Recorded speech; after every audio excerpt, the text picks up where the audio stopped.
Hi friends, ఈరోజు మనం mister Bachchan review గురించి తెలుసుకుందాం.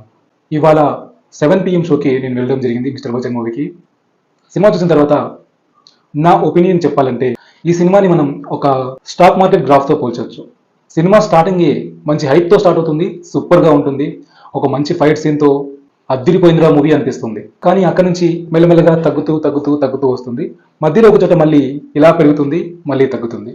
అలా అని సినిమా బాలేదా అంటే ఆ మాట అసలు చెప్పలేను. నాకైతే నచ్చింది. మాస్ మహారాజా రవితేజ గారి యాక్షన్ ఫైట్స్ కోసం ఈ మూవీని తప్పకుండా ట్రై చేయొచ్చు. మధ్యలో ఒక యంగ్ హీరో గెస్ట్ రోల్లో చేశారు.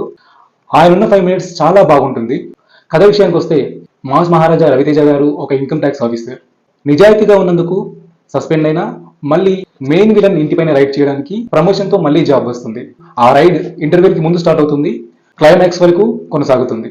ఇక సాంగ్స్ వచ్చేసి 3 సాంగ్స్ బాగున్నాయి. ఫైట్స్ అయితే ఫుల్ ఎంజాయ్ చేస్తారు. బ్యాక్గ్రౌండ్ స్కోర్ కూడా బాగుంది. ఒక సాంగ్ లో మన డిఎస్పీ గారి ఎంట్రీ కూడా ఉంటుంది. నేనైతే రవితేజ గారి ఫ్యాన్ని కాను, కానీ ఒక విషయం చెప్పాలి. రవితేజ గారిలో నాకు బాగా నచ్చేది ఏంటంటే ఆయన ఒకదాని తర్వాత ఇంకోటి సినిమాలు కంటిన్యూగా ఎందుకు చేస్తారంటే ఆ సినిమాలో పనిచేసే 100 మందికి పని దొరుకుతుంది అని. ఆ థాట్కి నిజంగా రవితేజ గారికి హ్యాట్స్ ఆఫ్. ఈ విషయం దాదాపు అందరికీ తెలిసి ఉండొచ్చు, కానీ తెలియని కొంతమందికి మాత్రం చెప్తున్నాను. మొత్తానికి సినిమా చూడాలా వద్దా అంటే ఖచ్చితంగా ఏ ఎక్స్పెక్టేషన్ పెట్టుకోకుండా వెళ్ళండి. ఖచ్చితంగా సినిమాని ఎంజాయ్ చేస్తారు. క్లైమాక్స్ కొంచెం డిసప్పాయింటింగ్గా అనిపించిన మొత్తానికి ఓవరాల్గా సినిమా అయితే బాగుంది. ఈ సినిమాకి నేను ఇచ్చే రేటింగ్ 3/5. రవితేజ గారు అయితే ప్రాణం పెట్టి చేశారు, దాంట్లో డౌట్ ఏం లేదు. అలాగే మెయిన్ విలన్ అయిన జగపతి బాబు గారి యాక్టింగ్ కూడా చాలా బాగుంటుంది.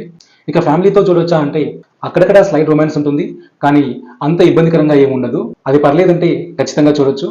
రవితేజ గారి ఫ్యాన్స్కి అయితే ఫైట్స్, కొన్ని డైలాగ్స్, అలాగే మ్యూజిక్, సాంగ్స్, రవితేజ గారి డ్యాన్స్ ఖచ్చితంగా సాటిస్ఫై చేస్తాయి. సినిమా స్టోరీ పరంగా 1 time వాచబుల్. అలాగే కామెడీ సీన్స్, ఆ గెస్ట్ రోల్లో వచ్చిన హీరో సీన్స్, ఇలాంటి వాటి కోసం కొన్నిసార్లు చూడొచ్చు.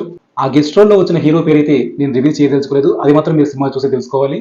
మొత్తానికి సినిమా చూడాలనుకున్న వాళ్ళు ఖచ్చితంగా థియేటర్లో టికెట్ బుక్ చేసుకొని మాత్రమే చూడండి. ఎటువంటి మూవీ ప్రింట్స్ని ఆన్లైన్ ప్లాట్ఫామ్లని నమ్మొద్దు. నా రివ్యూ కనుక మీకు నచ్చినట్లయితే దయచేసి ఛానల్ని సబ్స్క్రైబ్ చేసుకొని నాకు సపోర్ట్ చేయండి.